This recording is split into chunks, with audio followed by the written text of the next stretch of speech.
Welcome to Pop Snitch, where we bring you pop news stories and what we are watching on reality TV this week. We are your hosts. I'm Rachel. And I'm Madison. And we're excited to get started on this week's stories. So up first, we have Taylor Swift getting her master's and then attending a wedding with Travis Kelce and his new hair. I want to say that I don't like his new hair. I actually would prefer the buzz cut. I think he needs to give her some of that bang and she needs to give him a haircut. I also just want to say right off the bat that my cousins, they're good for nothing. Because why are we not having a wedding? Where is Travis Kelce? Where is Taylor Swift? If Taylor Swift came to my wedding, her assigned seat would be next to me, the groom. We have the rest of our lives to sit next to each other. I'd actually change the first dance. It'd be the first dance with Taylor Swift. What would your song be?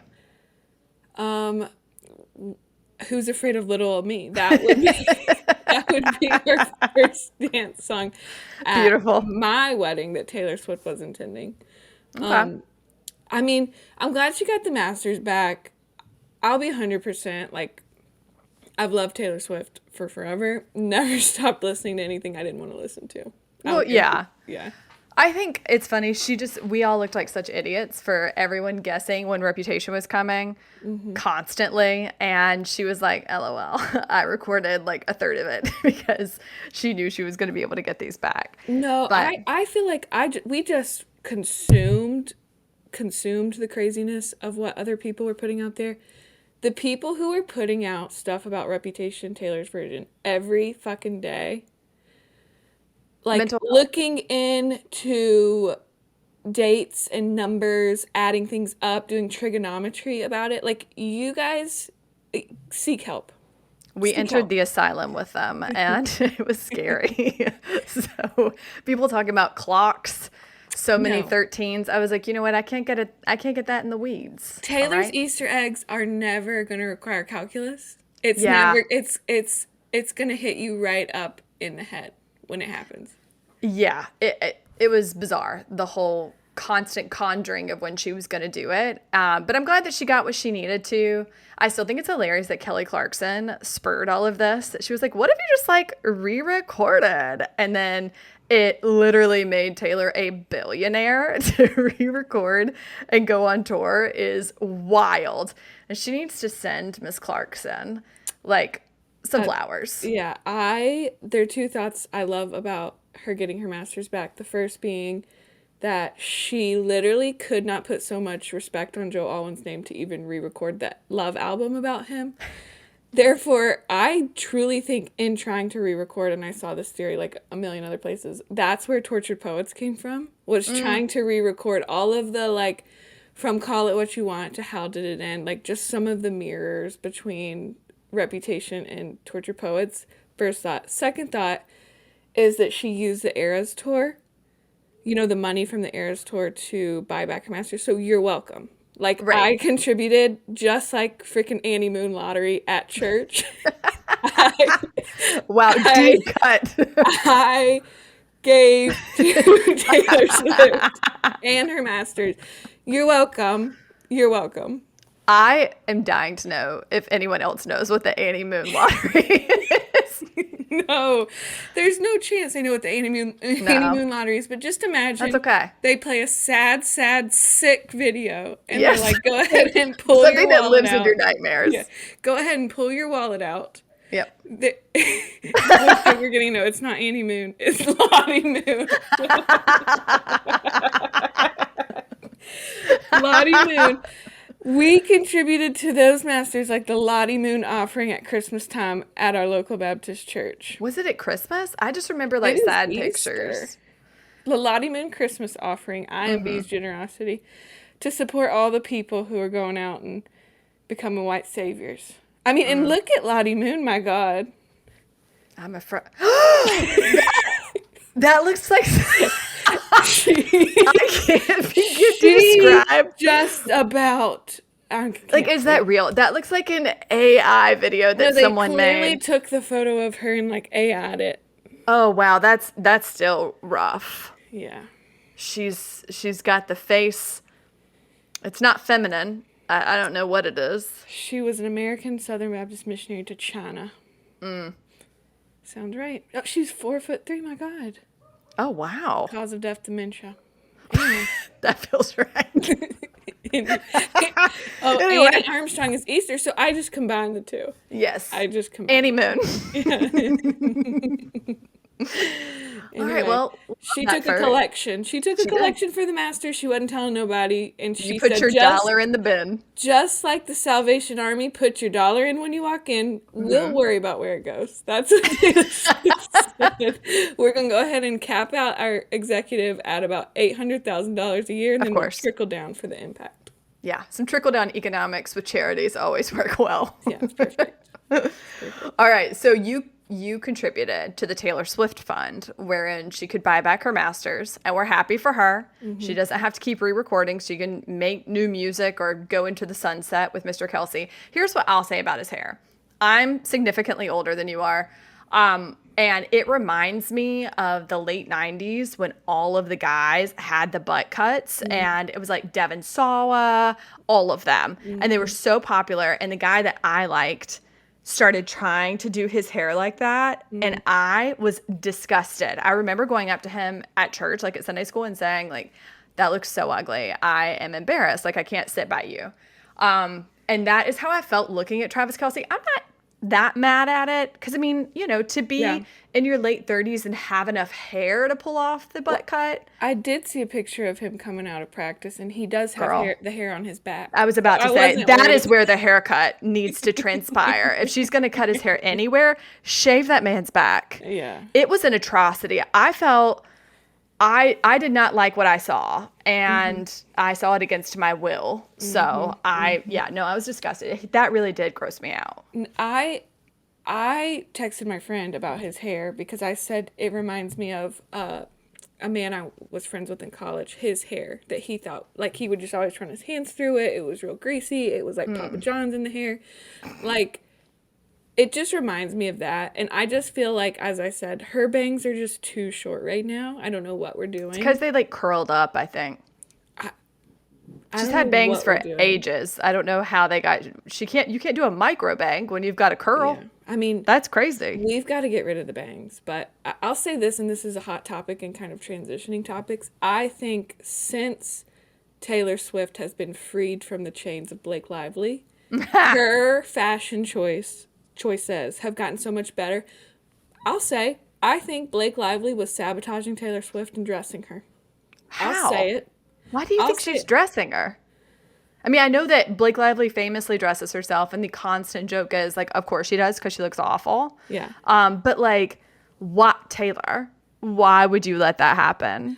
I think Taylor Swift, growing up the way she did, like at 13, 14, 15, being on the radio, she doesn't know what a friend is. And she quickly became friends with Blake Lively and did not realize the way that her and her husband were abusing her name, her image, her likeness, and really sabotaging her. Like, truly, I feel like Blake was like, oh yeah, wear these brown shoes out with me while I wear my cute tight sweater. Do you guys know what I'm talking about? She was wearing like a crushed velvet green dress with the tallest tree trunk hobbit looking shoes I've ever seen. You need to send it to me and I'll put it in a clip.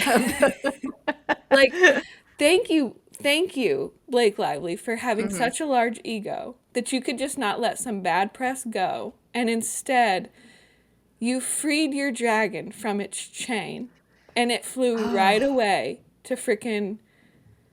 Well, my favorite part of that entire metaphor of her being Khaleesi and having her dragons is that Khaleesi, like, spoiler alert, dies and is killed by her lover. And is psychotic. So, ma'am, like, what? Like, you literally just murdered your career and one of your dragons died in the process. And like you said, the ego you have to be like, I am Khaleesi. And I'm also like, bitch, did you watch the end? Like, are you okay? No. She's giving burn it down. Like, that is what she's been doing the last year, which we'll get into. Do you want to save that for last or go ahead and talk about it now? Yeah. Let's talk about it now. Okay. So to give context to anybody listening, Madison and I disagreed on this. Now, I want to be clear, I was never Team Blake. What I would say is in this whole lawsuit insanity between her and Justin Baldoni via the It Ends With Us movie and her allegations of sexual harassment on set, I have said she obviously is a nightmare to work with. Like, that's been clear based on her not having any friends in the industry at this point. However, just because she's not a perfect victim doesn't mean that she wasn't sexually harassed. And I think he's weird. That doesn't mean that he's a sexual predator, but he is weird. And I find them both insufferable. And I would literally do anything to stop getting any Page Six or Us Weekly news about these two bozos for the rest of my life. But you were pretty firmly Team Justin, and we can talk about what happened this week. Well, I'll just say that when Rachel... Girl, yeah, you're throwing my last name around, talking about my government name on here. Hang on. Okay. Let's go ahead and cut that. When Rachel was on the same side of history as Nick Viall, that's when we knew something wasn't right. Well, listen, I'm gonna always believe a woman. Believe the woman, which he doesn't. So no, crazy. His side was shock ad, he not would mine. Be like, Blake Lively is everything. She's the perfect victim. This ad was sponsored by Mint Mobile. So, literally. Yeah, I didn't like him being on my side because, as you know, I think he sounds like he's talking with a sack of marbles in his mouth, and everybody else on his team is the most annoying person I've ever heard from. So I'll say I read this book long before it was a thing, long before it was ever. And I like Colleen Hoover books, like, for the most part. Of course they're cringe, of course they're ick, of course people like have a real reason and right to hate them. But when Justin Baldoni picked up the movie rights, I was like, wow, he has such a great history of platforming nonprofits. So if you look at like 5 Feet Apart, like what he did for the CF community and people with CF, and just like, I truly believe in his heart he has good intentions. And I think that, like, from the jump, I'm like, wow. And then they casted Blake Lively, and also from the jump, I was like, this girl is supposed to be 22 years old. She's supposed to be impressionable. Like, I could see Justin Baldoni being older because of the way the character in the movie is. Well, isn't he like a surgeon? He's a surgeon. So he's like, at you're not going to be 25. 30 years old. Right. At minimum, he's 30 years old. And she's supposed to be impressionable. She's supposed to be lost. She's not coming in with $5,000 sparkly boots. She's just not. That's not the way it was. So anyway, so I was from the jump, like, kind of miffed at the Blake Lively of it all. But then she just kept going and getting bad press. He kind of separated himself. And if you look at the two post-press, like, Blake versus Justin, like, Justin was still talking about victims of domestic violence, platforming domestic violence platforms, talking about, you know, all that he learned, and all that he learned is like being a man, and like things that he did in past relationships that he realized now what wasn't right, blah blah blah. And Blake Lively was like, yeah, those are Gigi's shoes. Like, yeah, no, she's a nightmare person. She's like, wear your florals, ladies. Yeah. Come watch me get slapped. You know, like she's like, okay. It's just insane. Come watch me get whacked with a frying pan. So she comes out and she gets this bad press because she was who she was. She thought she was the freaking shit. And and I feel like in Hollywood it's a game of who has the most power. Like, I get that too from I mean, it's who has the most power. We've seen that in church world, we've seen that in corporate world. It's like you align yourself with the person who will protect you. And so of course everyone aligns themselves with the Livelies, not realize the Livelies, whatever, not knowing what was to come. And they released that on freaking Christmas Adam. And I don't know. I just, from the jump, I just had a feeling in my gut. And I like Blake Lively. Like, my God, I love Gossip Girl. I think she's beautiful. I was 6 inches from her at a corporate event. She was stunning and perfect in person. Like, I it was tough for me to be like, something ain't right.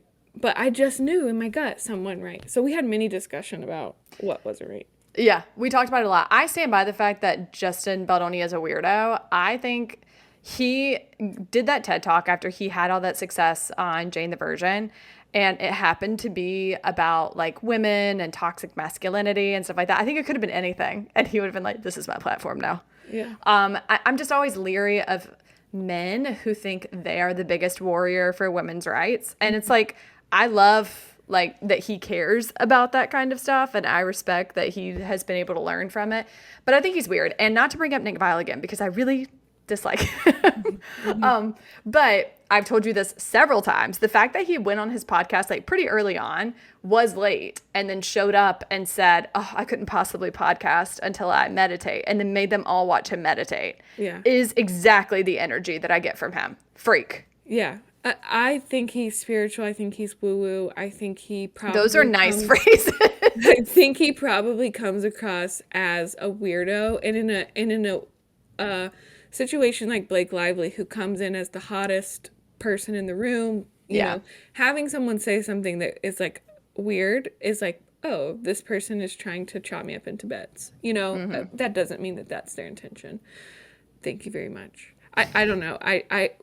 Regardless, we had many discussion, and then I get an Instagram DM from Rachel that was a People article that Blake Lively had dropped it's not charges, what is it? She dropped the suit against him regarding prejudice. the emotional distress of it all. Because his team asked for, let's go ahead and pull out the records, go ahead and pull out the file, go ahead and call the doctor, the therapist, let's see. And she was like, I'm gonna go ahead and drop this. And Rachel was like, this bitch.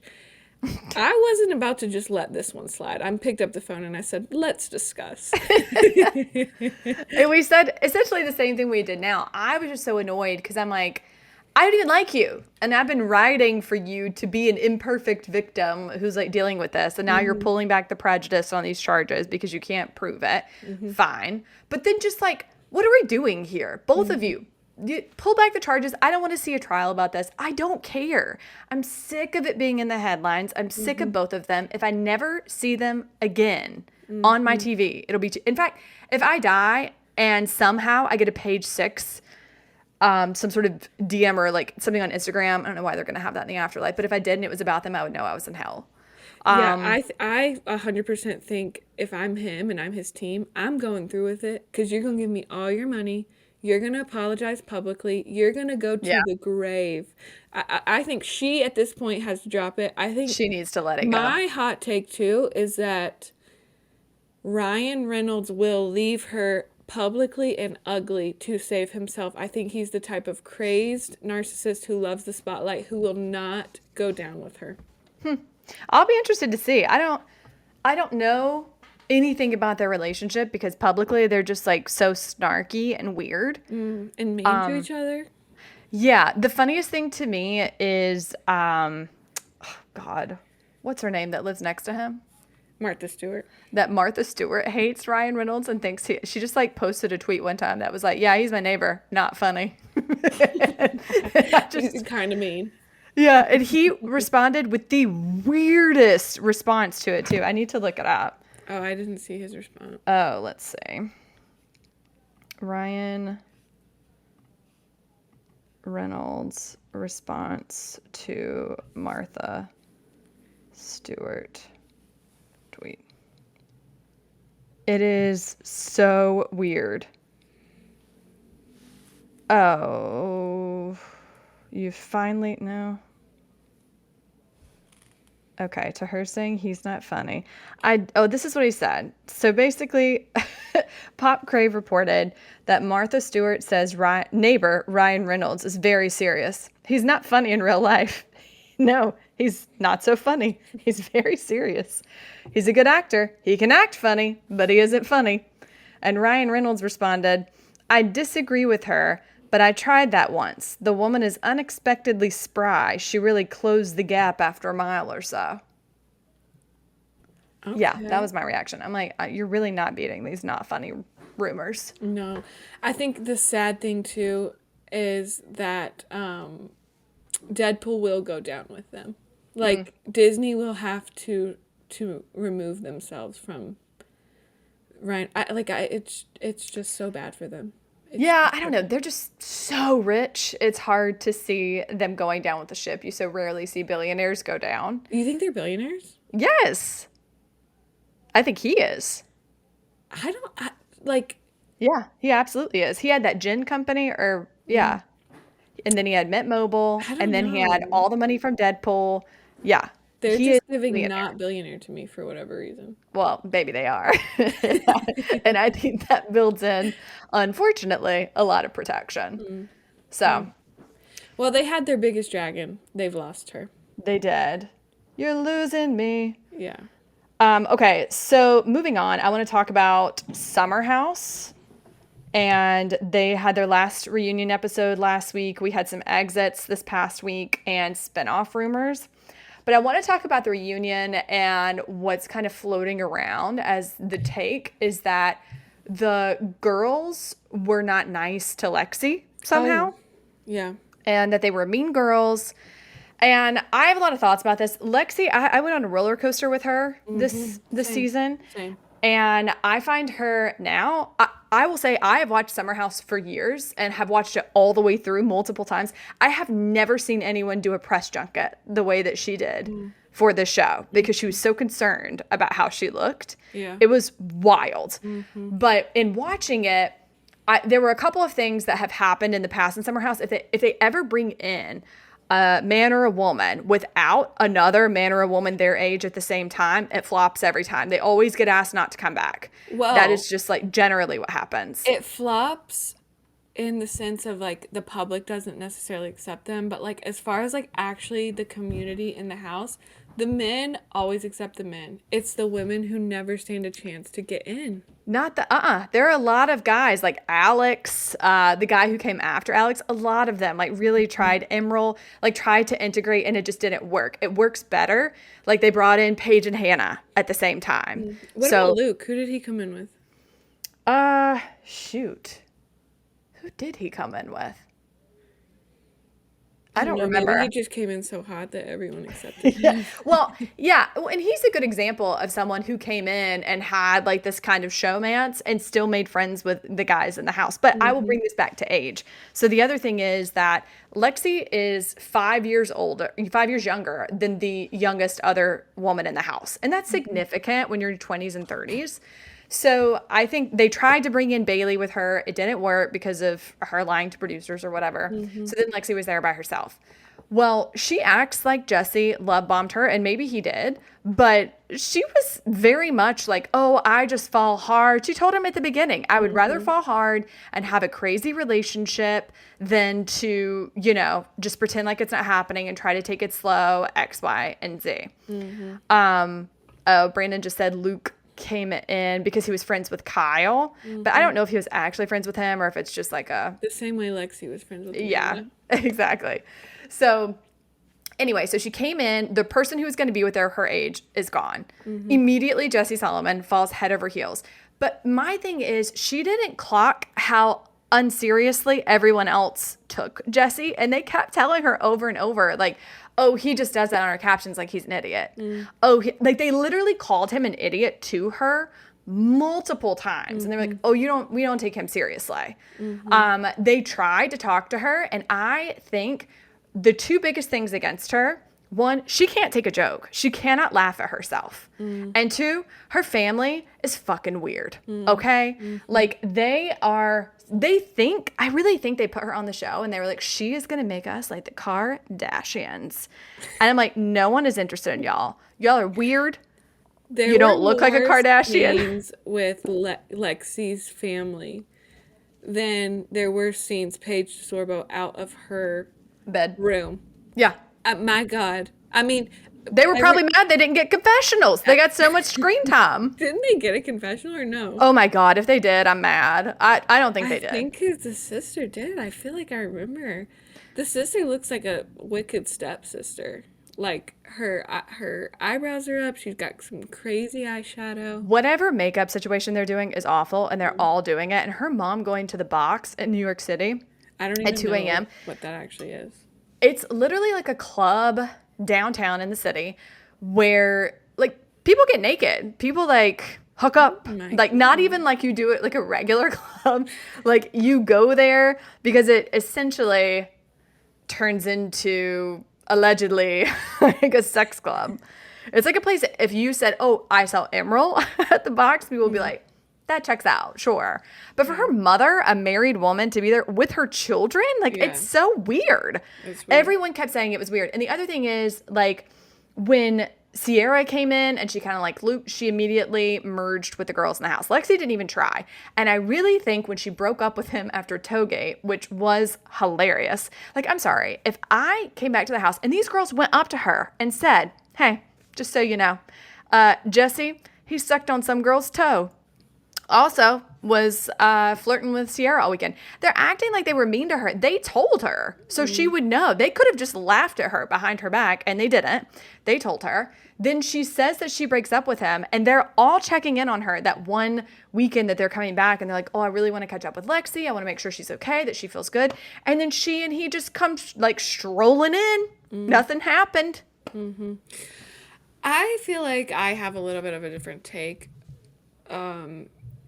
You know, Wes and Jesse came in last summer, obviously, and then Sierra had this thing with Wes, which we're still talking about. Here we are 2 summers later. She can't get over it. You know, if anyone had that energy with Wes last summer, my God, Sierra would light them on fire unless they were a man. Because she seems to give men every break at every turn, you know, and not Wes necessarily, but like Sierra needs to keep the same energy that she has for Lexi for literally everyone else who's done her wrong.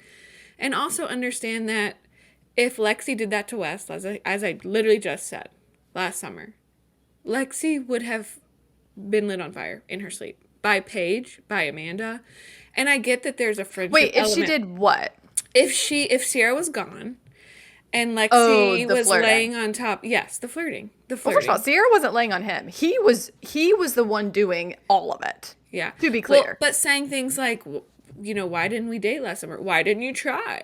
And grinding up and down, you know, at day parties and this, that, and the other. I just think, of course, they're really great friends, Paige, Amanda, and Sierra. And I don't even really box Amanda into this Mean Girl club. But Paige and Sierra, it just came off gross to me with Lexi. And I think even Lindsay Hubbard, like at the reunion, they're all laughing at, you know, Jesse and how dumb he is and Toegate and this, that, and the other. And even Lindsay was starting to laugh, and that was like Lexi's friend. Like the only person who wasn't clearly laughing and was upset was like Lexi and Gabby. Yeah. And I get like they see it as a joke, but to Lexi, it wasn't a joke. And it Well, was like I'm sorry, she really... all of them have experienced things that weren't a joke to them, and they had to come back and laugh about it at reunions and get grilled about it at reunions. She just was so like intense, and the fact that she had no other friend, like that's also her problem. Like she kept saying like she hung out with Jesse and West was saying, "Hey, what she's doing with her family, bro, is weird. Like, you need to get out." He was legitimately, you could tell, concerned about Jessie for jumping into this with her because she was acting so weird. But what Lindsay said at the reunion, I do think was absolutely true, that she became aware of how this was presenting to other people and that he was making a fool of her. And then he started feeling like she was, because she waited to break up with him on camera. Girl, you broke up with him 2 weeks ago, and then you got back together with him, and then you wanted to like have your moment on TV or whatever. Like that was so obviously produced to me, and I think to everyone else, and that's why he was so annoyed. Yeah. But yeah, I think she's young, and you're gonna do dumb stuff when you're young. Sierra should have been better while she was gone, for sure. Like that was. Yeah, I just don't remember anyone laughing at Sierra and West at the reunion. I don't remember anyone taking it as a joke. I don't remember anyone laughing, you know, with Paige and Carl. I'm not Paige and Carl, Lindsay and Carl. Like, I don't remember people making a joke of it. Well, they took their people off seriously. mean. It came off mean to make a joke of Lexi, whether they took Jessie as a joke or not, to take her and however she came in hard and however wrong she was and all of the press of it all. Like, Like, my God. Girl, No she was one trying needed to stir a narrative. There is no other reason to have your ass out on every single podcast. She was trying to create a narrative for herself. I agree. Like, it sucks to have people laugh at you, but no one took their relationship seriously because it was so obviously, like, especially towards the end, a joke. They're like, you're together one day, you're not the other, you're telling each other you love each other, you're out at a club with her mom, and now she's breaking up with you on camera. It was just ridiculous. Yeah. So I understand, like, laughing, and they, like, chuckled at Toegate because, girl, you let this man tell you nothing happened when he walked in inexplicably in a threesome, and you were like, yeah, he probably just had his toe sucked for 37 minutes. Like, get serious. You are now choosing to ride on this train with him, and you do look dumb. And I hear you. Like, it sucks to be laughed at, but she could not take a joke about anything. Like, I think that she doesn't have a good sense of humor. Yeah. And that cast does. Like, they really do. They They're do, funny. unless it's them. I mean, unless it's Paige and Craig. I mean, unless it's Sierra and Luke, or unless it's Hannah and Luke. Well, then she needs to get funnier. Get in there with some one-liners, bitch. I guess. But nobody's laughing when it's them. And they're looking around at their friends going, you better not laugh. You better have my back. You know what, though? I will say Lindsay Hubbard has laughed at herself. Like, she's had to laugh at the how many sandwiches have you made me when she and Stravi broke up and she thought she was going to marry him. She's had to laugh every season at her timeline. I think that a lot of them have had to deal with those issues. But I don't think I don't think she has a good sense of humor. I don't think she has a good sense of how to be on TV, how to be natural. Well, that's what I was thinking too, is Lexi's She's a a model. one-season wonder. Yeah. She, came on, she was trying to figure out where she stood, and I lost my thought there. Well, if she hadn't gone so hard in the press, I really think it would have been different for her. Yeah, I had a thought about Lexi. Well, I am glad that Carl addressed something. His teeth. I mean, those chompers. Carl, I mean, he did say he had a lot of oral issues. I remember in the early seasons, his teeth were yellowed, and he worked for some, like, dental whitening company briefly in, like, season 2 or 3 and got his teeth whitened. I don't know when he got those chompers because he's had... not dentures. What are they called? Veneers for, it's got to be a while. But they do give, I mean, all last year I called them Joe Biden teeth. Like, I could not believe how enormous those teeth were on his head. Yeah. And, I mean, he got sober and then became emaciated and his teeth grew 2 inches. But I was grateful that he addressed it and was like, oh no, I had to have them redone. I had to get on fly. I hate veneers. I wish people would just wear their teeth. Like, I think it looks so weird. Influencer, every celebrity is getting rid of their teeth, and it's like we open up this big smile of Altoids or Tic Tacs or the gum that my Nana used to carry in her purse with the full, where you pop it out. Yes. Yeah, it's hideous, and I'm sick of it. Why does everyone want to have the same smile as everyone else? And those veneers could go really badly, as evidenced by Carl. But I'm glad that he did talk about it. I wonder how hard it was for him hearing everybody's responses about Soft Bar, too. I mean, my God, if I was him and I was his business manager, I'd say, why are we not leaning into the Mormon dirty soda of it all? Like, there's so many ways that we could actually make this a thing. And Lindsay Hubbard had him clocked, like a sober bar in New York City. It's called a bodega. Like, walk in and walk out. Get your Diet Coke and then head back to your house. Yeah. I get, like, he needs a thing. Like, everyone has a thing. Lindsay was a PR girl, and Kyle has Loverboy, and Amanda has Kyle, and Paige has... Giggly Squad. Giggly Squad. I was going to say self-claimed fashionista, though I've never seen an outfit that she's worn I would also wear. Sierra has nursing and like a lot of elements to her. Craig. Carl has Sobriety. That's what Carl has. Why are we not leaning more into that? Why are we not leaning more into... Well, not in soft bar. My God, let's not feed people Dr. Pepper. Let's give them, like, let's have conventions. Let's have a brand where we Well, he help had people talked get about sober. that. He had talked about that he wanted to be like a speaker. I can barely understand him sometimes in confessionals. If someone told me he was going to be like headlining a conference, I'd be like, kill me. Put me out of my misery. Absolutely. You'll find me face down in the East River. I'm not doing that. I hate when he says non-alc. It's just It something does gross me out. I can't explain why. triggers inside, like, non-alc. Do Hey, you you have a got non-alc? non-alc? Do you have By the any way, I'm non-alc beer? Carl. Do you have a non-alc? Yeah. No, get out of here. I just, and I You like love Carl. Carl. Cole and I should get on this podcast and defend Carl for no Do your reason case for other Carl. than we like Carl. And every time I like, every time they like call out something he's done or some drama he's in, and they put the camera on him, and his face is like a sad puppy dog. He's like, Yeah. Who, me? Yeah. poor Carl. I mean, I just think he's so pathetic. Like before he got sober, he was psychotic. Like you can tell when he just goes Yeah. nuts, his eyes go black, the cocaine Yeah. hits, and he just turns into like the meanest person ever. I saw a video on TikTok of him and Luke fighting at the batting cages Yeah.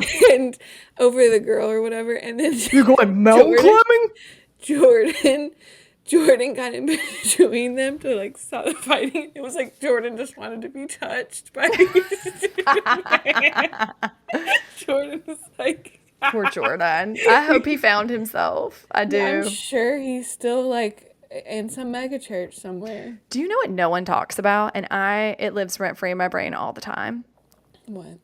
All right. Season 2, Steven, one of my favorites who never returned, tells Carl's, I guess, then ex, that he stopped hanging out with Carl because they were like hanging out all the time. And Carl said to him, and I quote, "The best head I ever got was from a man." And they like approach him about it. And he's like, well, I mean, I was just like really drunk. And there was just like a lot of us in a pile. And then no one ever addresses it again. They just kick Steven off the show. And then Carl's like, I'm going to have to tell everybody that I'm just like this, sexy man. It's like in one of the next scenes, he's telling some girl, he's like, yeah, I've been in a fivesome, me and 4 girls. I'm like, no, you haven't. No, you haven't. I'm watching you now try to flirt, and it is horrible. It's like watching a train wreck. There's no world where you were in a fivesome. I haven't seen season 1 or season 2 of Summer House. I think it's worth going back and watching. Season 1 is kind of boring, but season 2 pops off. But if you haven't watched season 1, these Workus twins, they're just like enormous and as loud as they are large. Like they're like 6 feet tall. Their breasts. She said she was like a 84J or something. Like it was a size I've never heard of. And those bosoms have to be like bowling balls strapped to their chests. It is absolute cannons shooting out. And she and Carl, one of them and Carl's like 6'5", and she is almost face to face with him. And they flop down on this bed and break it. Oh my God. I know. I think about it. They used to call them like the Workus Circus. They were bonkers, man. They were twins and they were like obsessed with each other, which I guess is a twin thing, but I don't know. Thank God I'm not a twin. Yeah, no, I would not like that. I don't want to share my birthday with someone else. No. I mean, my birthday's on Father's Day this year, and Oh no. can't wait to drop the bomb on my father-in-law that it ain't about him. Thanks for having me, Dad. Now back to me. No, I'll share it with my dad. I ain't sharing it with my father-in-law. Oh, yes. That's fair. Okay. Well, we did get the news that Paige is leaving Summer House, and Lexi, thank God. Pretends to be shocked. I know. I wish that Cole was here to talk about this, because Summer House gave us nothing. This was the most boring season of Summer House. Thank God for Lexi. Everyone on that couch should be saying, thank you, Lexi, for being so cuckoo caca that you gave us something this season. There was nothing from Paige. Okay, she was having mental breakdowns because she was breaking up with her boyfriend. Okay, that was what? Half of an episode. And then she didn't even really talk about it. Then you have Lindsay, who's like pregnant. Lindsay was hilarious. Don't speak evil of Mother I Hubbard. like Lindsay, but what did she give us besides rubbing her belly every chance Girl, she got? she gave us Freedom Dinner. How dare you? Where she read off that giant Instagram caption in front of Carl and God and everybody. I loved Lindsay this season. It was my favorite season of Lindsay. She wasn't activated. There was no drama. She didn't fight. Like, she was hilarious. Carl was launching Dr. Peppers out of a Greenpoint bar for $25 a pop. Yeah, I mean, Kyle and Amanda are clearly on the brink of divorce. I actually do want to talk about that. Launch this until whatever show or next season needs to be saved. Because once they sell Loverboy, because her parents bought into it, it's over. Yeah, I completely agree. I think that's why I think she ended up not signing a prenup. I can't remember. But I am certain because they've never talked about selling it on air, and they talked about it at the reunion, and she was pretty candid that she had one foot out the door prior to the summer. I think that there have been continued allegations of, Kyle getting hammered and making out with people. And to that, he said, let me sign up to DJ more. What is happening? Wait, what is happening with elder millennial men who just out of nowhere are like, I should DJ? Or Meredith Marks from Salt Lake City. Well, she is, I want whatever she's on, baby. She's a personal friend of the pod, so whatever she's on, I'm like, okay, you look like you're enjoying yourself. Yeah. I don't know if it's the same cocktail that was happening at Capitol Hill, but she looks really, really happy, and I'm happy for her. I'm happy for her too. But it's never, ever crossed my mind to be like, I should really pursue DJing. At this ripe age. Anyway.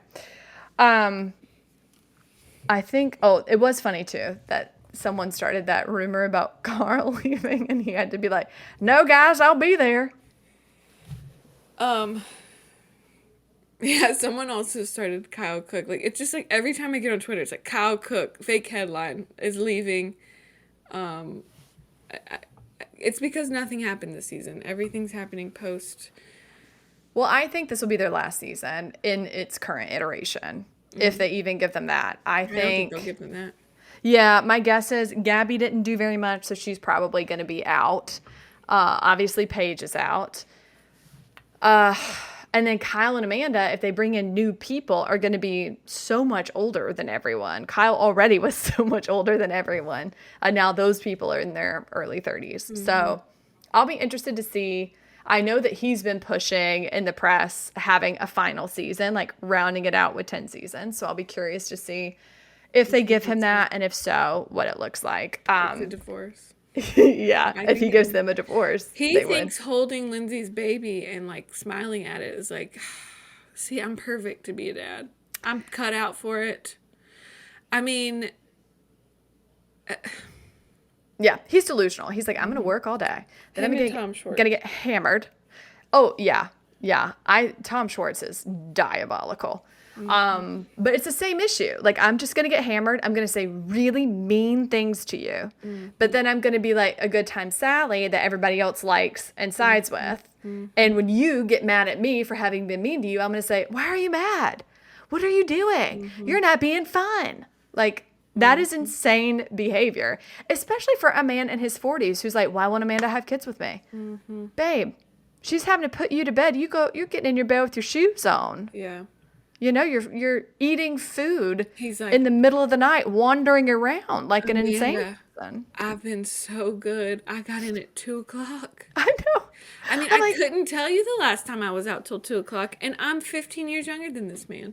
If someone told me I had to be out late drinking, I would be like, do you know how puffy and disgusting I'm going to be tomorrow? And then he gets up at like 7 a.m. and goes and works out. Yeah, psychotic. He's probably on the drugs Carl stopped. That would not surprise me. That would not surprise me. And I don't know how you have that energy. Like I wake up, walk my dog, eat breakfast, begin my work day, and about an hour in, I'm like, what if I napped? I am exhausted. Yeah. So I can't imagine having the life that he has. It would be too much for me. Okay. Let's get to the last one, which is Nick Viall. I have a vendetta against him. Hosting the Mormon Wives reunion without Demi. Thoughts on that? Let's just talk about Nick Viall for a second and how, Please. in some ways, his utter repulsion has kind of sparked the idea for this podcast. Yeah. He is the only podcast host who is talking about everything that we like to talk about, everything we like to listen to, everything we like to watch. He was on a handful of seasons of a show that literally could not be revived if Tyler Cameron came on as The Bachelor. And he thinks he is the It's got no pulse. end all, be all, know it all of reality TV, because The Bachelor is, I'm on one season of The Bachelor with 25 people, and then if I'm on it again, I'm on a season of Paradise or whatever with a bunch of people who are part of this experience who I don't even really know, but we kind of go to the same events together. Like, there's no world in which he can look at Paige DeSorbo or Sierra and say, I know what it's like to go through reality. Oh, he thinks he knows it all. And then he's got his child bride who came from, like, she didn't even finish high school. Came from Alabama. She's from Auburn, Alabama. She's from where you're from. She literally is younger than I. Yeah. And is going, yeah, he knows. Let me give you some relationship advice. Now, I was catfished by a Southern woman who came and got pregnant with my child, and now we'll be together, and there are constant rumors of her cheating. But listen to me. And said, "Oh wow, you're stunning." Oh, that's all you need to do for him. And said she didn't know who he was. Well, when Nick Viall's season of The Bachelor came on, I was a freshman in college. Therefore, she would have been 16. Ew. I also, the shirtless pic that he showed after, like, cutting out sugar, which this whole thing where he's so aware of his age and can't, like, lean into it, where he's like, I'm on a water diet, I've cut out all the sugar. I'm like, honey, you look older. Just come out of Alcatraz. Literally, like, it's alarming. Like a prisoner of war. We give him a Swedish fish because, my God, he's sick. He needs some pie. Sick. And I think she hates him. I said this to a couple friends who are not pessimistic, and they're optimistic, and they love to see, the best in everyone. They're like, you don't know. You don't know. And I'm like, unfortunately, I have both the God-given ability and the trauma to discern what's going on in people's lives without them ever having said a word to me. Yeah. She hates him. How could you not? This won't be her last husband. No, he's annoying. Here's the thing. He is her paycheck right now. What they built, I will say this, I dislike him. I think being The Bachelor and thinking it was like the best thing ever is so embarrassing for him. I think coming out with this bizarrely emaciated new frame and bragging about it, also an ick. But what they have built is impressive, and they kind of did it by being snarky about people and then having them on to kind of plead their case. Yeah. But he has gotten... While being unwilling to be snarked about, notice he is the first person to say he has every opportunity to take a reality TV, to get on a show. Oh, the way he wants us to know what he's been asked to do. Yeah. But is so afraid of being snarked at again. Yeah. Because he will be, as he should. Yeah. That's part of it. You go on and you just, like, let it happen. Yeah. But yeah, no, I agree. He's been obsessed with the Mormon Wives, though. Like, since it came on last year, I think he's had all of them on for both seasons, or as many as he could. I think he is, like, pretty, like, down low conservative. Some of the stuff some of the stuff he says, I'm like, are you okay? Yeah. Like, he says stuff, and he says stuff that shadows a conservative thought, and she immediately is like, she's like, let's not say it. You know, like she Yeah. clearly knows that he will be He'll go that direction. canceled, like the second he says it. So she kind of is the mediator between him and all of these weird people that he has working for him, who clearly don't think like he does, except like also have to agree with everything he says. Like very rarely does anyone disagree. I feel like only Natalie does. She's the only one that feels comfortable enough. And the non-binary one. You're gonna have to give a name. I think their name is Mary. Okay. You know what I'm talking about? Yeah. They're always coming out saying something against him, and then he's like, that's enough. Yep. Good for him. I find him honestly difficult to understand while he's talking. And I find a lot of his takes really annoying. And this has happened to me on like other podcasts too, where I think they're funny or I like the stuff that they're covering. And their takes are so bizarre that I can't do it. And that's how I feel with him. Like people don't have uninteresting guests, but his obsession with the Mormon Wives, I too am obsessed with them. And I think because you and I both grew up in like very conservative religion, we have an eye for all of it, and I believe he did as well with like 1,000 brothers and sisters. I don't find myself obsessed with the Mormon Wives. I found myself consuming it and then being like, okay, I won't think of this again. I found it very interesting that they talk about mom talk like they're the only ones doing it, and I think I've understood now they're just referencing the show, like when they say like, you know, this is what I'm doing for mom talk. I found some of the storylines this season to be a little more boring. But if Taylor is on that screen, I'm going to be watching it. She knows how to give mess. She is the star. She is the reason that they got a season 2. She is the reason that they got a season 3.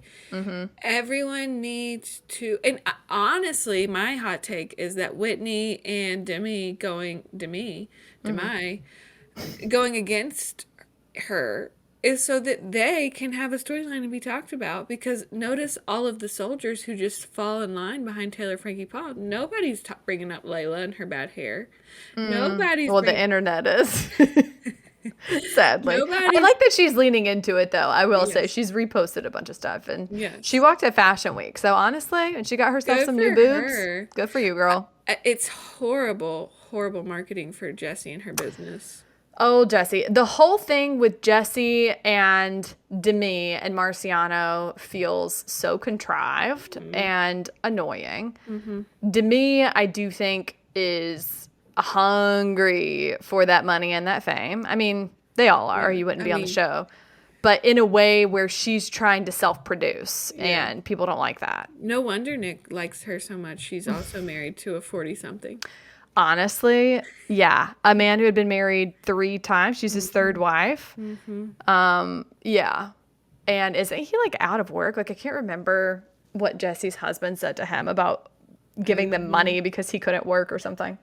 I don't know. I like I said, I just don't care as much about the Mormon Wives for whatever reason.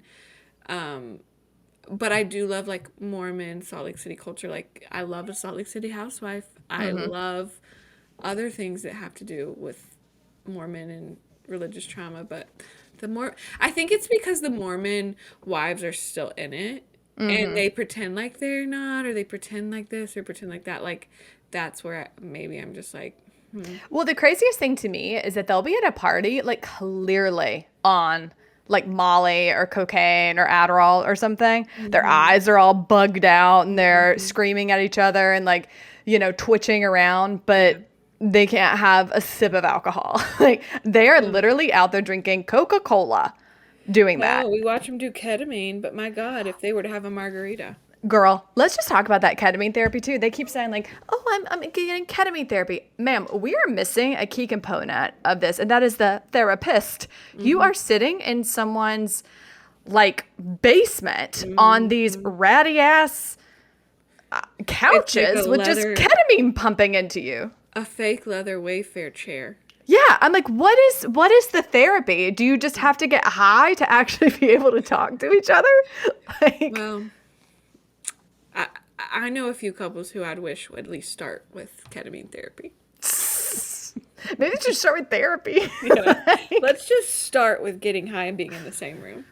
Yeah, so I guess my point about that story is that I find it annoying that now he's hosting a reunion for Hulu, and somehow a man in his mid 40s is the voice of reality TV, of Mormon Wives, of all of these things that are female centric, that have been our bread and butter for years.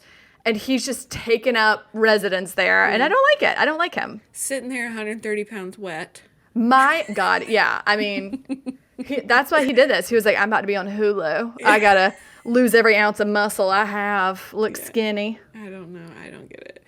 I just want to, I think our topics are over, but I just was going to say that, there's all these TikTok comments, like when conservative men or far-right men have podcasts, and it's like, we need to raise the tariff on podcast equipment. And I know we're staying like kind of anon on this podcast, but if my old Christian circle found out that I'd had a podcast, there would be prayer circles going, the devil let anybody get a grasp on the platform. I shudder to think of what people, I mean, I haven't been in those circles in so long. Like I think now most people are like, she's a lost cause. And so I would hope that they would just remain in that category. Well, my mom and I have a strict, like, don't ask, don't tell relationship with like, it. for me, it's like, I'm going to talk about pop culture and gossip about celebrities and this, that, and the other. I'm not going to get on here and tell you that I'm taking 72 different types of pills because God told me to. Well, that would be because you don't have a mental illness. So, yeah, when you feel that you don't need food, but you do need 1,000 vitamins, you're not on the right track. No, it would be funny. I actually, have you watched Overcompensating? No. Well, we could talk. Let's go to our icks and our picks for the week. So every week we want to end on something that is an ick and a pick. Do you want to start? I'll start with my pick. And I know we haven't talked about Love Island. I guess we'll probably talk about it next time. But my pick is for Ace, short for Menace, who, when he said he owned a dance business. Oh, boy. I thought, like one of those hip-hop something. Nope, he was teaching people from Pakistan how to dance, how to hit the gritty, That's my pick. Thank you, Ace, short for Menace. Yeah, he did it. What's your ick? My ick is Beldashia. One, for her name being Beldashia. They're saying it's Bella. It is, but that's not how I've ever seen Bella. It's ridiculously Beldashia, spelled. and that's how I will be referring to her, Beldashia. Okay. Because why did we not just hit Christian Mingle? Why did we decide? Why are you there? Why are you there? What is it for? She walks out in like a Fashion Nova dress where I can see the edge of her areola, and she's got it like, all up on, and she's acting like all this and that. And oh yeah, I like spice. And then kiss my cheek. No. We should have been a Pine Cove camp counselor. We should have not been going on to This was Love not Island, the place for USA. you. We should have joined a singles group at a church. We should have done literally anything else but platform ourselves as a Christian to spread our cause. Yeah, no, I can't take it. I'll tell you my ick this week, and that was seeing Justin Bieber's leggings. Did you see what he posted today? About like a reference to ketamine? No, he posted something on Instagram, and the song was like, I hate my wife and the kid I have. Like, he had to find this very specific song. But like, free Hailey Bieber, who has gotten platformed because she married Justin Bieber. Like, I don't feel sorry for her. Girl, she's a billionaire now. She just sold Rhode. Like, I'm proud of her. I'm like, you know what? Get yours and then get rid of him. Yeah, she's got to go. I think she sold Rhode as the because we know they've been having, or it's been reported that they've had like money issues.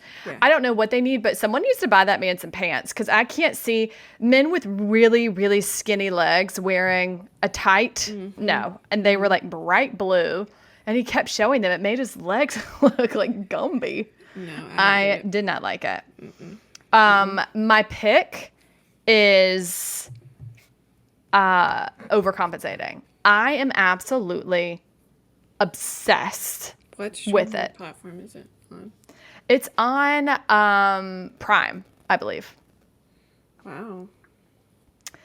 It is absolutely incredible. It's one of the best shows that I've watched in a while, and I have not laughed that hard at a pilot episode of anything. I actually think you'll really like it because it's based, I mean, you went to school a little bit later, but it's the main characters, their freshman year, and it's like 2013.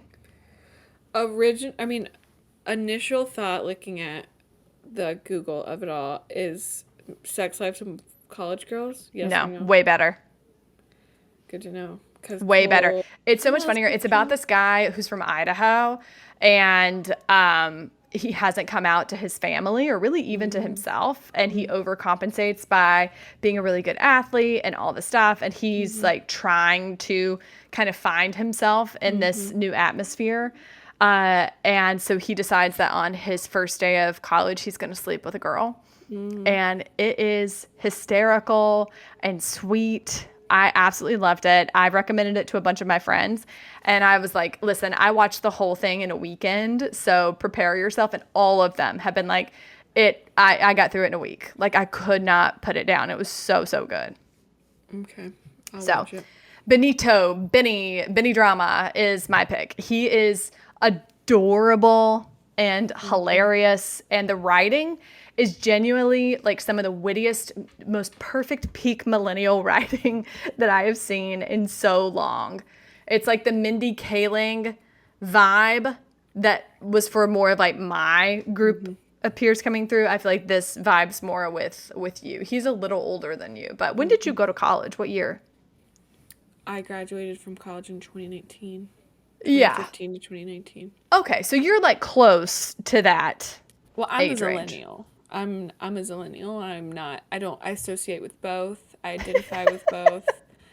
And I can't say I'm full millennial and I can't say I'm full Gen Z. I'm Fair on enough. that cusp. Well, I'm a full millennial who came of age during the financial crisis and was like begging for insurance and dancing for $1. I was playing during the 2008 recession. I was in my basement playing Wii Fit. It was telling me I was overweight. Asking my parents if we could get a new Wii game. Well, we were living different lives at that point. All right, let's finish it up. What are you watching this week? All right, so I am still watching Love Island. I think I have an episode or two to catch up on. I'm trying with Next Gen NYC. I was not blown away by the initial episode, but I'm going to give it a whirl, and I'm watching The Valley. What about you? We are caught up to Love Island. We'll continue watching that. I'm not caught up with The Valley. Okay. Need to catch up there. And then Orange County's coming out soon. Yeah. I don't know. I think it's going to be mostly Love Island. Like, that literally takes up so much time trying to keep up with all those episodes. Yeah, it'll be for us here at this house. It will be Jeopardy, Wheel of Fortune, Nightly News with Tommy Amos, straight into Love Island. That's that is the most suburban thing I've ever heard in my entire life. That's what a weeknight looks like here. Wow. It's kind of depressing. I never know what my weeknight's going to look like. Last week, for some reason, we went out and I got like accidentally hammered in the middle of the week. So, perfect. You live and learn. No, we have a newborn class tomorrow. So that should be fun. We'll be learning how to take care of life. Yeah, because you had to watch a birth recently. Several on Saturday. Several. Well. Yes. Thoughts and prayers. Thank you. All right. Thank you all so much for listening. You can follow us on Instagram and TikTok at PopSnitchPod. Please follow the Substack podcast, and let's oust Nick Viall.